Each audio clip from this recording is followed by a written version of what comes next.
उद्धव ठाकरे, तुमने मुझे कल अपने भाषण में गाली दी, नमक हराम कहा। कई अभद्र गालियां इससे पहले भी मुझे सोनिया सेना ने दी है। आपने उसी भाषण में भारतवर्ष की तुलना पाकिस्तान से की। अब वो संविधान वाले नहीं आएंगे क्योंकि उनके मुंह में कोई पैसा नहीं ठूस रहा है। और एक चीफ मिनिस्टर होके आपने पूरी स्टेट को नीचे गिराया। आप सिर्फ एक गवर्नमेंट सर्वेंट है और महाराष्ट्र के लोग आपसे रेजोनेट नहीं करते हैं, वो आपसे खुश नहीं है।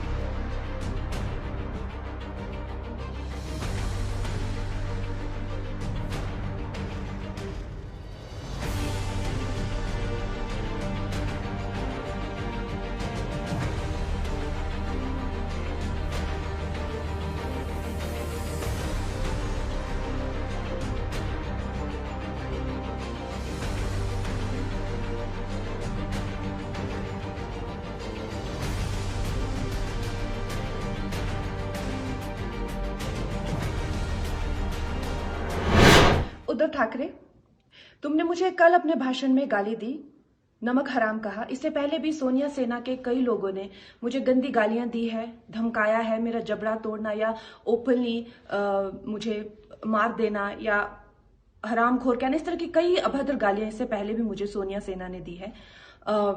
लेकिन आप नहीं देखेंगे कि जो भी नारी सशक्तिकरण के जो ठेकेदार हैं उन्होंने कुछ नहीं कहा। उसी भाषण में आपने जो हिमालयज है, हिमाचल है, जो कि मां पार्वती की जन्मभूमि है, उन्हें हिमाचल पुत्री कहा जाता है, लॉर्ड शिवा महादेव की कर्म भूमि है, आज भी कण कण में मां पार्वती और शिव यहाँ बसे हुए हैं, इसे देवभूमि कहा जाता है। इसके बारे में आपने इतनी ज्यादा तुच्छ बातें की हैं। एक चीफ मिनिस्टर होके आपने पूरी स्टेट को नीचे गिराया है क्योंकि आप सिर्फ एक लड़की से नाराज है और वो लड़की आपके बेटे की उम्र की है। चीफ मिनिस्टर, आप मुझसे बहुत नाराज हुए थे जब मुझे धमकाने के बाद मुंबई में मैंने वहां की तुलना, क्योंकि वहां पे आजाद कश्मीर के नारे लगे थे और आपकी सोनिया सेना ने उसे डिफेंड किया था, इसलिए मैंने कहा था उसकी तुलना पीओके से की। तो बहुत ज्यादा संविधान के जो बचाने वाले हैं वो उछल के आए थे, लेकिन कल आपने उसी भाषण में भारतवर्ष की तुलना पाकिस्तान से की। अब वो संविधान वाले नहीं आएंगे क्योंकि उनके मुंह में कोई पैसा नहीं ठूस रहा है। मैं बात कहना चाहती हूँ कि जितने भी देशभक्त लोग हैं उनका एक रवैया मैंने देखा है कि आपकी कोई सहायता नहीं करता है। वो ये कहते हैं कि अगर आप देशभक्ति के बारे में बात करते हैं, देश के लिए कुछ करते हैं, तो आप कौन सा हम पे एहसान कर रहे हैं, आप खुद के लिए, अपने लिए ये कर रहे हैं, अपने देश के लिए ये कर रहे हैं। वो कहते हैं हमारे पास ना पैसे हैं, ना हमें ठूसने आते हैं, ना हम खुद ही लेते हैं। लेकिन देश विद्रोह के लिए आपके मुंह में पैसे ठूसे जाते हैं।